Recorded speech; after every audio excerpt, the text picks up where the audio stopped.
Puede haber misterios enterrados donde sea. Bajo tierra. Bajo el mar. O incluso bajo nuestros propios pies.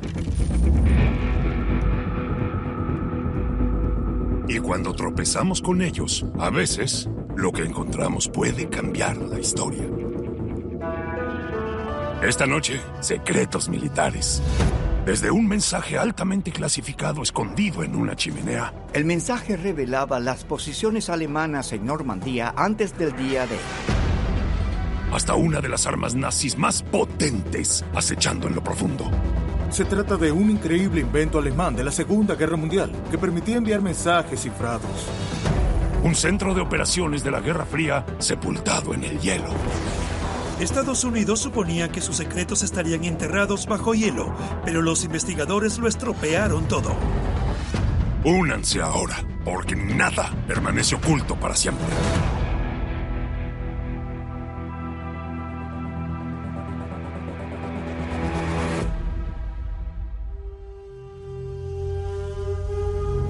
Digamos que formas parte de un equipo que trabaja en el bosque. Estás talando árboles en lo que parecería ser un día normal. Entonces, accidentalmente, encuentras algo increíble. Uno de los miembros del equipo, Kit Roger, se abría paso entre el denso follaje. Se preparaban para una operación a gran escala. Cuando justo estaba a punto de empezar, Kit Roger vio algo en el suelo que definitivamente no era un árbol. Miró y vio una puerta de hierro. Curioso, forzó la puerta y vio un pasadizo hacia abajo. Decidió investigar y lo que encontró fue un búnker enterrado.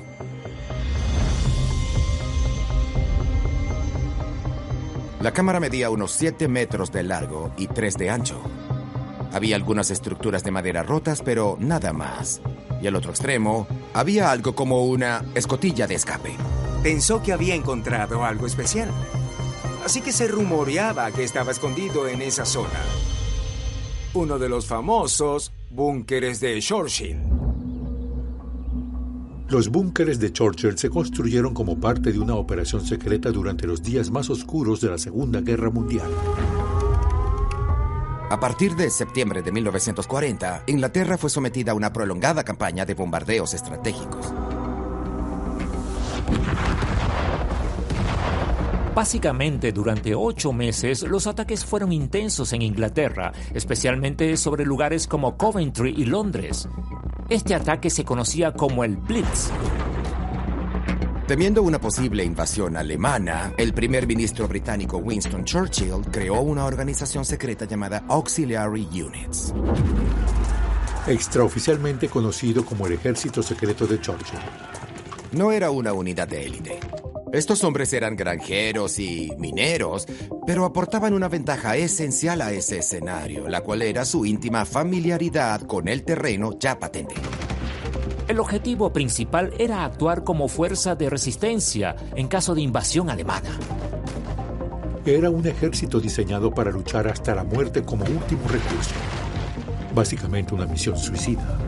Para que tuvieran alguna posibilidad, necesitaban tener un elemento sorpresa. En toda Gran Bretaña se construyeron alrededor de 500 búnkeres para alojar al ejército de Churchill. Sus ubicaciones eran secretas y sus entradas disimuladas para que no pudieran verse desde el aire. Afortunadamente, el ejército secreto de Churchill nunca entró en acción por la sencilla razón de que nunca fueron invadidos los británicos. Unos años más tarde, cuando terminó la guerra, el ejército secreto de Churchill se disolvió y los búnkeres fueron abandonados. La ubicación de estos búnkeres nunca ha sido confirmada y hasta la fecha solo se han encontrado unos 200. Enviaron investigadores para examinar la estructura subterránea y compararla con otros. Y de esta manera descubrieron que coincidía perfectamente. Realmente era un búnker de Churchill. La ubicación de este búnker recién descubierto sigue siendo un secreto hoy en día. Pero quién sabe, Si paseas por la campiña inglesa en una tarde de verano, puede que en alguna parte descubras un túnel nuevo. No todos los secretos militares están bajo tierra enterrados. A veces se esconden a plena vista. Es el año 1977 y Peter Johnson pasea por Bahía Martin, en el extremo de la provincia canadiense de Terranova y Labrador. Este es un territorio helado y también muy vasto. Es tan remoto que al año recibe menos de 600 visitas. Johnson fue allí para investigar sobre los pueblos indígenas que habitaban esa área. La ciudad más cercana está a 160 kilómetros y solo es habitada por unas 1,100 personas. Ahí es más probable encontrarse con un oso polar que con otra persona. Mientras atravesaba un terreno rocoso, vio algo extraño a lo lejos. Lo que vio parecía una serie de tambores con un poste en el centro. No había nada parecido a eso en medio de esa región. Era evidente de que estaba abandonado y eso solo aumentaba el misterio. Descartó la hipótesis de que se tratara de una vieja estación meteorológica canadiense y solo la registró como Martin Bay 7. Pero ahí no acaba la historia. 4 años más tarde, un investigador alemán, Franz Sellinger, descubrió algo sorprendente sobre esa misteriosa estación meteorológica. Mientras Sellinger examinaba unos archivos, encontró uno etiquetado como Kurt. Al abrirlo, vio que contenía una serie de fotografías que mostraban un submarino, así como algunos equipos instalados en ese entorno ártico, todo cubierto de nieve. Se dio cuenta de que el submarino no era como los demás, ya que no tenía el cañón antiaéreo, lo que le pareció interesante. Así que decidió examinar los registros de submarinos alemanes hasta que encontró el registro del U-537. Sellinger descubre algo extraordinario. Una misión secreta para establecer una estación meteorológica en Terranova. Pero, ¿por qué se molestarían los nazis en instalar una estación a miles de kilómetros del frente? Ser capaz de predecir el tiempo con gran precisión te puede dar una ventaja estratégica en combate. Dado que el tiempo en Norteamérica determina el que hará en Europa unos días después, si tú sabes qué tiempo va a hacer y tu enemigo no, tienes ventaja. Para los nazis, esta estación podría ser la diferencia entre la victoria y la derrota. Antes del descubrimiento de Sellinger, los historiadores creían que los nazis ni siquiera habían estado en Canadá. Se sabía que los submarinos alemanes operaban frente a las costas del Atlántico y del Golfo de México, pero se creía que no más cerca de eso. El capitán del U-537 eligió Bahía Martin, particularmente porque es una parte con poca población de Labrador. Y ese fue el momento que eligieron, porque después de navegar hasta esa bahía e instalar la estación en 2 semanas, todo se congelaría y nadie podría llegar a ella. El equipo de preparación cargó el equipo en pequeñas lanchas neumáticas, las llevó a tierra, montó la estructura y la probó. Rápidamente regresaron al submarino, se sumergieron y partieron. Aunque los nazis completaron su misión sin ser detectados, no todo salió según lo previsto. La ironía es que los alemanes enviaron un submarino a miles de kilómetros para montar una instalación meteorológica en Canadá solo para que funcionara durante 3 semanas solamente, ya que las condiciones degradaron tanto la estación que no podía transmitir datos útiles. En 1981, las autoridades canadienses enviaron a un historiador para reubicar y preservar el lugar. Y descubrió que la estación meteorológica seguía allí. Estaba desgastada, dañada, y al parecer los animales se habían apoderado de ella, pero seguía allí. Hoy esa estación meteorológica se encuentra en el Museo Canadiense de la Guerra, en Ottawa. Esa estación representa una prueba que los nazis estuvieron en Norteamérica durante la Segunda Guerra Mundial coordinando una invasión. También plantea la pregunta, ¿qué más de la guerra podría estar ahí afuera, en algún lugar remoto de la Tierra, esperando ser descubierto? Se supone que los rayos X revelan lo que ocurre dentro de nuestros cuerpos. Pero en 1940, accidentalmente expusieron algo clasificado. La empresa Kodak, con sede en Rochester, Nueva York, es más conocida por fabricar rollos de película, bueno, cuando se usaban cámaras. Pero no solo fabricaba rollos, también fabricaba el material necesario para las imágenes de rayos X en la medicina. Sin embargo, en julio de 1945 empezaron a recibir muchas quejas de algunos clientes sobre la película de rayos X. Resultó que las quejas eran todas similares. Las imágenes eran borrosas, con puntos negros por toda la película. Estas quejas sorprendieron a los científicos de Kodak porque ponían mucho cuidado en la preparación de la película antes de enviarla. Esto se debía a que era extremadamente sensible a la luz. Todo lo relacionado con la preparación y el envío se manejaba con sumo cuidado, pero ante tantas quejas, Kodak contrató a un científico llamado Julian Webb para que investigara. La investigación reveló que la contaminación estaba en el embalaje, no en la película, y que procedía de una fábrica de Indiana. Pero lo más sorprendente e inquietante fue que era radiactiva. Fue un descubrimiento impactante, pero lo que también descubrió es que había problemas en otra planta que fabricaba esta película, pero en Iowa. Durante las siguientes semanas se examinaron ambas fábricas y se dieron cuenta de que no había nada que justificara estos problemas. Entonces, el 6 de agosto, Webb encuentra una pista sobre la posible causa. Cuando Estados Unidos lanza una bomba nuclear sobre Hiroshima. En las semanas siguientes al lanzamiento de las bombas atómicas sobre Japón, se descubrió que Estados Unidos había llevado a cabo en secreto el 16 de julio de 1945 la primera prueba de bomba atómica en Nuevo México. Era la culminación del llamado Proyecto Manhattan, un intento ultra secreto de construir una bomba atómica que duró años. En su momento, el gobierno intentó encubrirlo diciendo que solo se trataba de explosivos convencionales. Nadie lo cuestionó, quiero decir, había una guerra en curso, la Segunda Guerra Mundial. Julian Webb comenzó a conectar los puntos. Se dio cuenta de que aunque el gobierno controlaba la versión de los hechos, no podía controlar la propagación radioactiva de la explosión. El viento esparció estas partículas por todas partes y acabaron en el agua del río que abastecía a las fábricas de Indiana y Iowa. Webb descubrió algo que quizá el gobierno no sabía o no quería saber.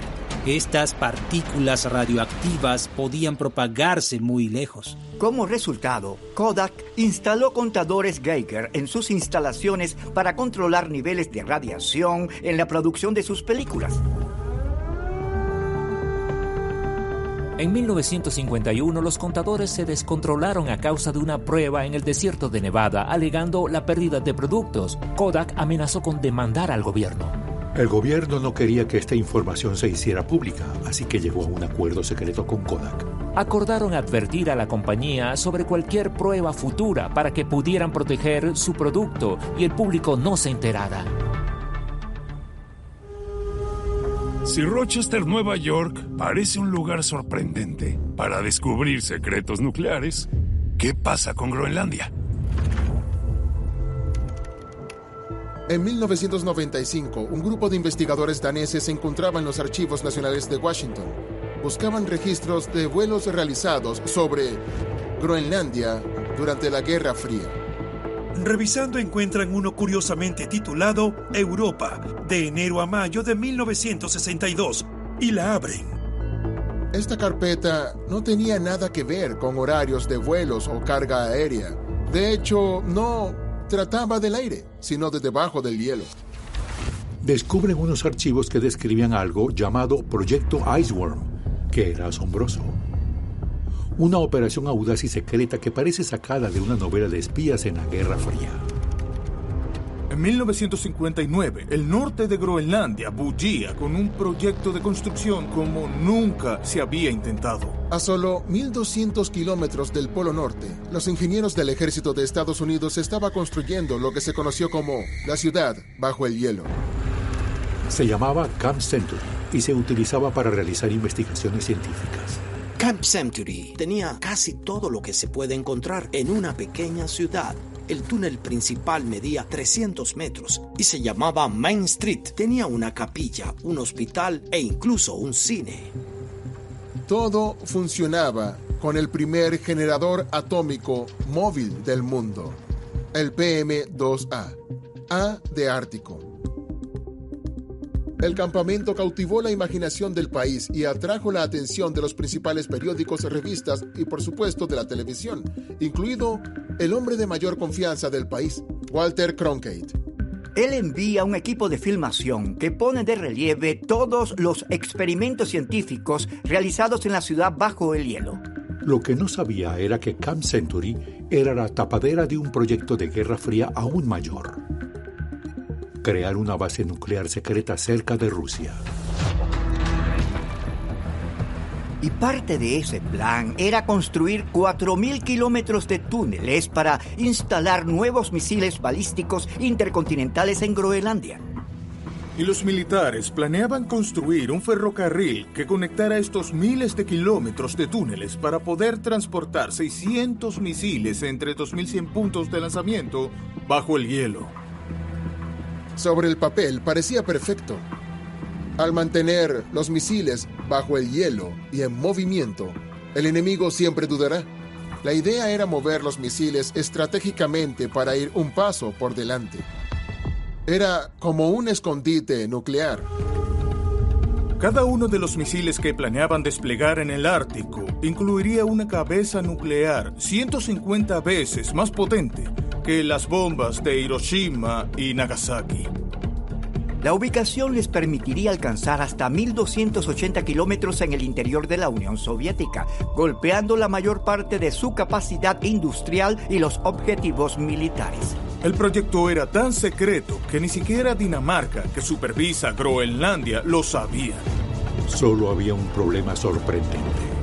La capa de hielo de Groenlandia está en constante movimiento. Se mueve y sube como el mar, pero a un ritmo muy lento. El desplazamiento causó estragos en Camp Century. Se derrumbaron túneles y se hundió el techo de la sala del reactor nuclear. Finalmente, los militares se enfrentan a lo inevitable. No se puede vencer a la naturaleza. En 1966, Estados Unidos se rinde y abandona Camp Century. Estados Unidos daba por hecho que sus secretos estarían enterrados, pero unos investigadores daneses se interpusieron en su camino, dando lugar a otro increíble descubrimiento. Imagina que eres un buceador que limpia redes perdidas cuando tu sonar se apaga. Lo que descubres a continuación no es lo que esperabas. Frente a la costa de Alemania, en la bahía de Gölting, el Fondo Mundial para la Naturaleza envió a un buceador a recuperar una red. Al acercarse, se dio cuenta de que estaba sujeta a una roca oscura de aspecto extraño con manchas blancas. Al mirar más de cerca, se dio cuenta de que las manchas blancas eran en realidad caracteres de lo que parecía ser una vieja máquina de escribir. Como el fondo del mar no es un lugar para una vieja máquina, decidió llevársela. Cuando sacaron el objeto del agua y lo miraron más de cerca, se dieron cuenta de que no era solo una máquina de escribir. El extraño descubrimiento era una máquina nazi descodificadora, Enigma M3. La máquina Enigma fue un increíble invento alemán de la Segunda Guerra Mundial que les permitía enviar mensajes cifrados entre sus distintos cuarteles políticos, militares y navales. Los nazis pensaban que su sistema era indescifrable. Había al menos 159 billones de soluciones posibles para los códigos que creaban las máquinas. Es más, la clave del código cambiaba cada 24 horas. Los aliados intentaron descifrarla varias veces y nunca lo consiguieron. Pero los líderes sabían que descifrarlo era crucial. Así que reclutaron a un equipo para trabajar en Bletchley Park, el centro de descifrado británico. En 1941 lograron un gran avance y descifraron Enigma. Supuso un cambio radical para los aliados, ya que les permitió leer las comunicaciones alemanas en tiempo real. Se cree que el mero desciframiento de Enigma de por sí puso fin a la Segunda Guerra Mundial un año antes de lo que se tenía previsto. ¿Cómo acabó esta pieza crucial nazi en el fondo de una bahía? En la primavera de 1945, los aliados tenían ventaja sobre las fuerzas alemanas. El final estaba ya casi a la vista. Poco antes de la rendición nazi, en mayo de 1945, el líder ordenó la Operación Regenbogen, u Operación Arcoíris, que dictaba que los submarinos y los buques se hundieran ellos mismos deliberadamente, para que no fueran apresados por los aliados después de la guerra. Solo en la bahía de Gelting se hundieron unos 50 submarinos, muchos de ellos con máquinas Enigma. Aunque durante la guerra se fabricaron más de 40.000 Enigmas, quedan menos de 300, por lo que el descubrimiento valía mucho dinero. Las máquinas Enigma ya se han vendido en subasta, pagando desde $50,000 a $500,000. Pero en lugar de vender la máquina, los buzos la donaron. Los buceadores regalaron la máquina a los investigadores. Hoy si vas al Museo Arqueológico de Schleswig, puedes verla en exposición y es genial porque también sirve para recordar la capacidad intelectual necesaria para derrotar a los nazis. Descubrir una máquina nazi ultra secreta bajo el agua es definitivamente inusual. Aunque también lo es lo que esta persona encuentra dentro de su chimenea 40 años después de la Segunda Guerra. En Surrey, Inglaterra, en 1982, David Martin estaba remodelando cuando descubrió el esqueleto de un pájaro en su chimenea. Al retirarlo, observó una pequeña lata roja sujeta al hueso de la pata. Adentro hay un mensaje codificado escrito a mano, con las palabras Servicio de Palomas como encabezado. Era un pequeño trozo de papel con 27 mensajes codificados distintos, formados por una serie muy compleja de letras y también de números. Pero ¿cómo acabó esta paloma en la chimenea de Martin? Era una paloma mensajera que formaba parte de un servicio de comunicación en la Segunda Guerra Mundial. Las palomas se utilizaban para llevar mensajes entre Inglaterra y Europa. Eran más fiables que las transmisiones por radio y no ponían en peligro vidas humanas. Las palomas son fiables porque nacen con un increíble instinto de retorno. Han utilizado entrenamiento militar para enseñar a los pichones a volver a casa con más precisión y a navegar distancias más largas de hasta 1.600 kilómetros. Eran tan eficaces que los nazis crearon un escuadrón de halcones para derribarlas e incluso estacionaron tropas a lo largo de la costa para disparar a las palomas que pasaban. La paloma de Martin fue una de las 250.000 que sirvieron durante la Segunda Guerra Mundial. Martin contactó a las autoridades británicas para informar del descubrimiento. Eso fue en 1982, durante la guerra contra los argentinos en las Malvinas. Así que había otras necesidades. No fue hasta 2012 cuando investigadores canadienses consiguieron por fin descifrar el código secreto que la paloma llevaba. Según ellos, fue enviada en 1944 por William Stott, un sargento paracaidista que desembarcó en Normandía antes del día D. Su conjetura era que el mensaje revelaba las posiciones alemanas en Normandía antes del ataque del día D. Se dirigía a Bletchley Park, que estaba a 90 kilómetros de la casa de Martin, y supuestamente tenía un palomar, que sería base del servicio de palomas en el Reino Unido. Entonces, ¿cómo acabó esta paloma mensajera en una chimenea? Se cree que la paloma recibió un disparo o estaba enferma y acabó en la chimenea de Martin y luego murió, cumpliendo con su deber. A lo largo de los años, la medalla Dickin, el máximo galardón británico al valor animal, ha sido concedida a 32 palomas de guerra. Incluso hay un monumento conmemorativo en Londres que incluye palomas. Y ese monumento tiene el mejor epitafio que he visto. No tuvieron ninguna elección. Todos nos hemos topado con un hallazgo accidental justo frente a nosotros. Pero imagina descubrir algo verdaderamente increíble a 400 kilómetros sobre la Tierra. Mike Hopkins era un astronauta estadounidense en la Estación Espacial Internacional y desde ahí tenía una vista espectacular de la Tierra. De repente esta imagen cristalina se vio oscurecida por lo que parecía ser una ominosa nube formándose sobre Rusia. Así que Hopkins buscó su cámara y tomó una foto que publicó en las redes sociales. Internet se convierte rápidamente en un hervidero de gente que intenta averiguar qué es esta extraña nube. El lugar donde apareció la nube fue una zona conocida como Kapustin Yar. Era esta una base militar ultra secreta construida en la década de los 40, a 900 kilómetros al sur de Moscú. Y la construcción tuvo lugar por el decreto soviético bajo el mandato de Joseph Stalin. Kapustin Yar fue un centro de investigación y desarrollo de la tecnología soviética durante la Guerra Fría. Incluso se realizaron pruebas nucleares. Pero Kapustin Yar puede esconder algo más que secretos militares rusos.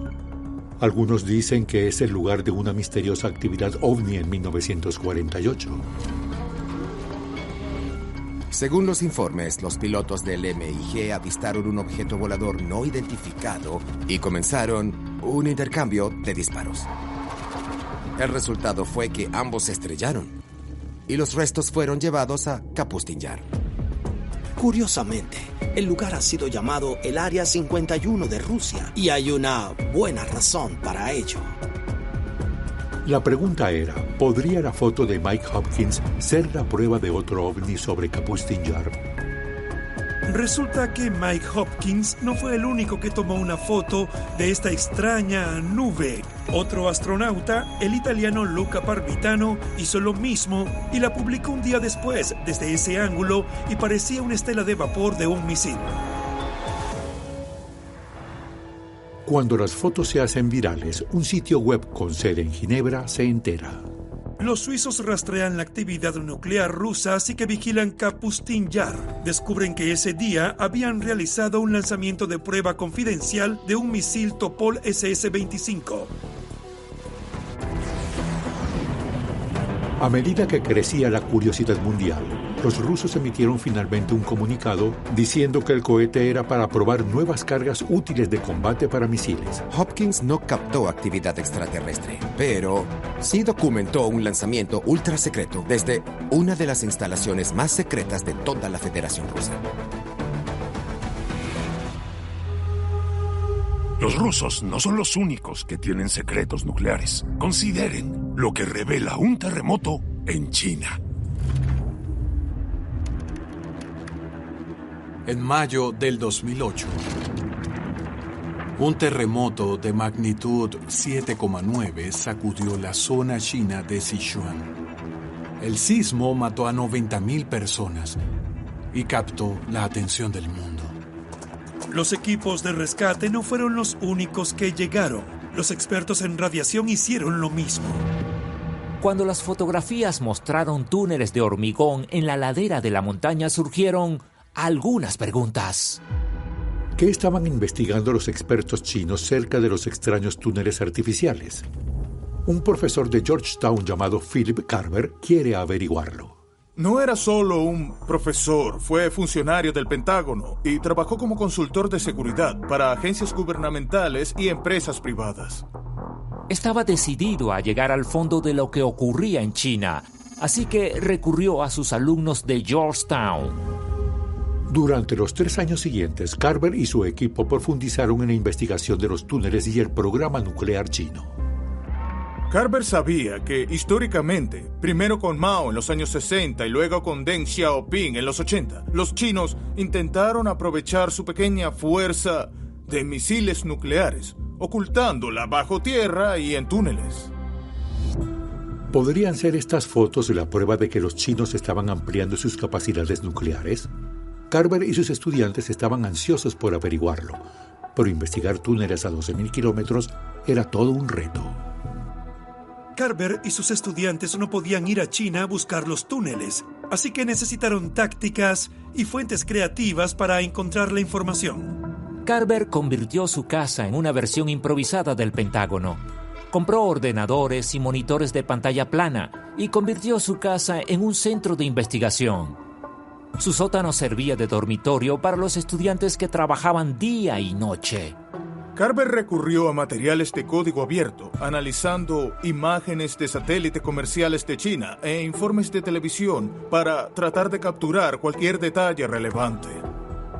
Carver y su equipo examinaron las imágenes lo más detenidamente posible. hasta que identificaron un vehículo similar a un tren de misiles. También vieron lo que pensaron que eran vehículos camuflados, de los que transportaba misiles de largo alcance. Juntando las pistas, Carver y sus estudiantes sospecharon que las montañas eran utilizadas para ocultar un secreto alarmante. El equipo pensó que los chinos tenían 3.000 cabezas nucleares. Eso es más de 10 veces del promedio. Eso pondría a China a la par con los Estados Unidos. De repente, gracias a la investigación de Carver, China debe ser reevaluada como una amenaza. El informe de Carver y sus estudiantes conmocionó a Washington. Las noticias de los hallazgos se extendieron por los pasillos del Pentágono y, con el tiempo, hubo peticiones de una investigación del Congreso. Esto encendió un acalorado debate entre los expertos en inteligencia y seguridad. Durante años, muchas autoridades se mantuvieron escépticas ante el informe, pero luego de una década, el gobierno estadounidense respaldó sus conclusiones.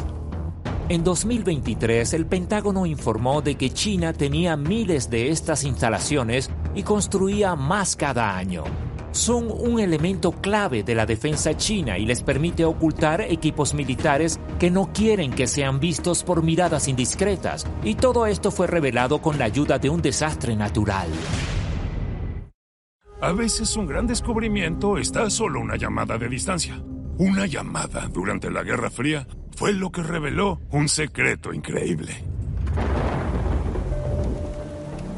El 22 de abril de 1956, un equipo de trabajadores buscaba un cable telefónico subterráneo en Berlín Este.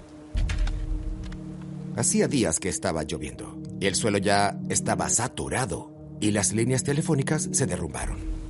Se creía que podían haber sido causado por un cortocircuito, así que se envió a un equipo de obreros a cavar en busca del cable defectuoso.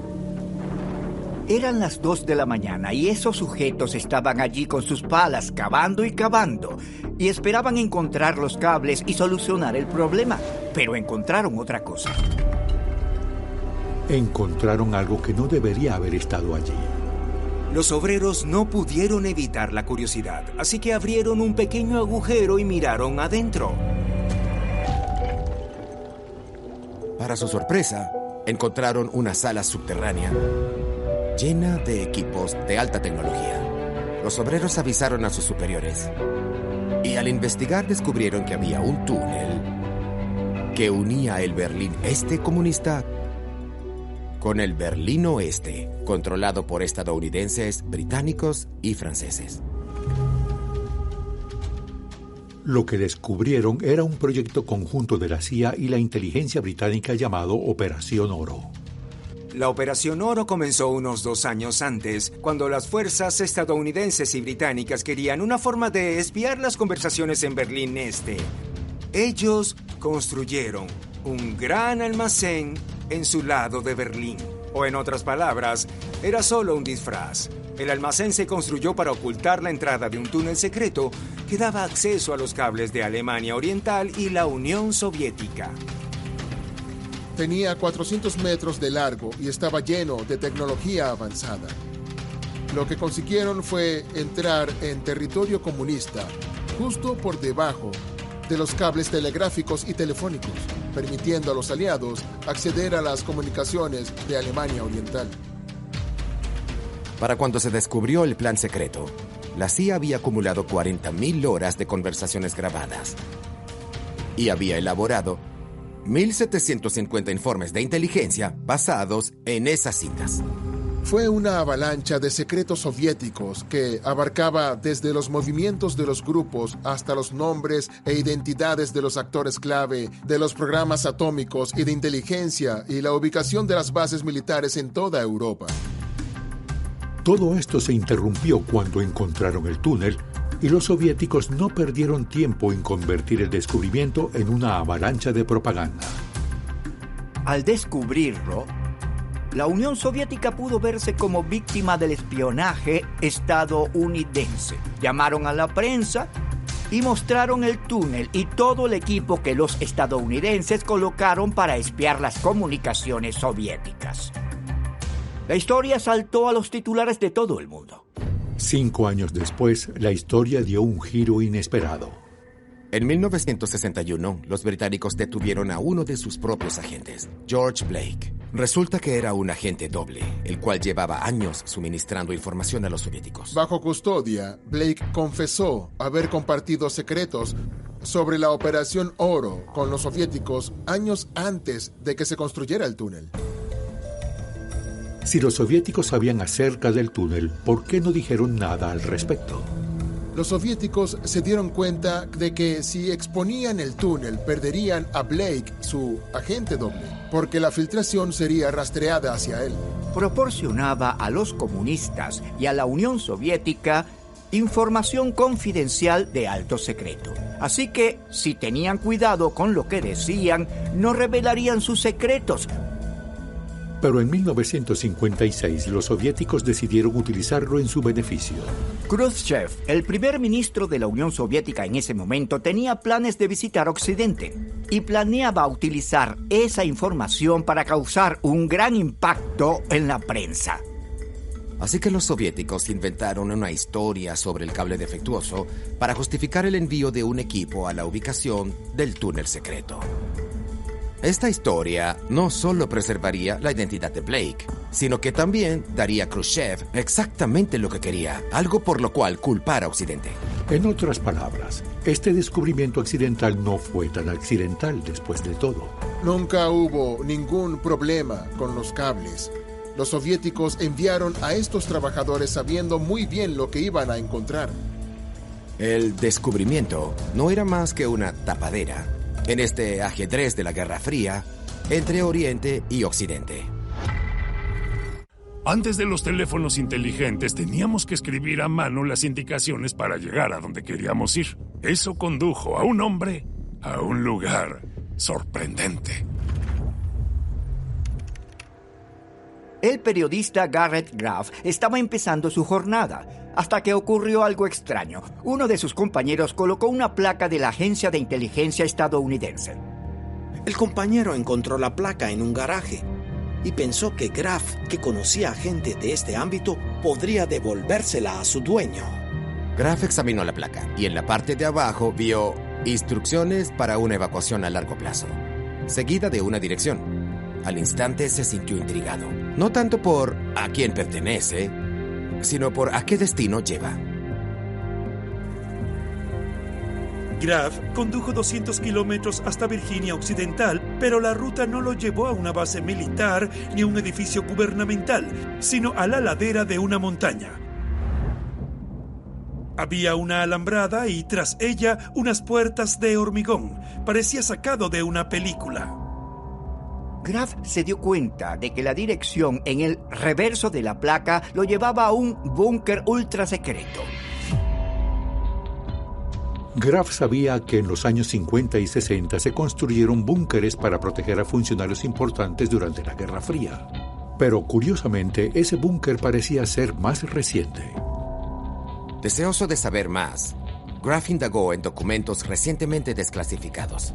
Entrevistó a personas que habían estado dentro de los búnkeres y visitó instalaciones militares por todo el país. Con el tiempo encontró la joya de la corona de estos refugios, una base conocida como Raven Rock. Construida en los años 50, Raven Rock se encuentra en las montañas de la frontera sur de Pensilvania. Se la conoce como el Pentágono subterráneo porque, en caso de ataque nuclear, el Pentágono se trasladaría a Raven Rock. Estos planes de continuidad de las operaciones implican sacar a altos funcionarios del gobierno de Washington y trasladarlos a zonas clasificadas donde seguirán garantizando la continuidad de los procedimientos del gobierno estadounidense. Estoy segura de que es cierto porque cuando yo era secretaria de las Fuerzas Aéreas, yo era una de ellas. Es una ciudad entera enterrada bajo 400 metros de granito. Funciona 24 horas al día, los 7 días a la semana y 365 días al año. Tiene policía y bomberos, una capilla, un dentista, una cantina. Es una ciudad completa. Cuando se usa, tiene el tamaño de una cuadra y puede albergar hasta 1,400 personas todo un mes. A principios del siglo XXI, estos búnkeres y planes para sobrevivir a un ataque nuclear parecían no ser más que restos de la Guerra Fría. Hasta el 11 de septiembre de 2001. Los atentados terroristas volvieron a colocar la seguridad de los funcionarios en primer plano. Graf descubrió que, tras los atentados, importantes funcionarios del gobierno, incluso el vicepresidente Dick Cheney, fueron trasladados allí por seguridad. Aunque no estoy en libertad de hablar de información clasificada, puedo asegurarles que Estados Unidos tiene un plan muy sólido para la continuidad de las operaciones. Y lo que Graf descubrió fue que Raven Rock tuvo una serie de renovaciones. En 2001, el complejo incluía 59 edificios. En 2013, las instalaciones se ampliaron a 66 edificios. Así, en caso de emergencia, puede servir de escondite a más de 3.000 personas. ¿Quién iba a pensar que algo tan simple como la pérdida de una placa revelaría la existencia de uno de los lugares más secretos de Estados Unidos? No hace falta ser espía para descubrir un gran secreto militar, pero lo que descubras podría cambiar las reglas. Soy Danny Trejo, y gracias por ver Misterios Inexplorados.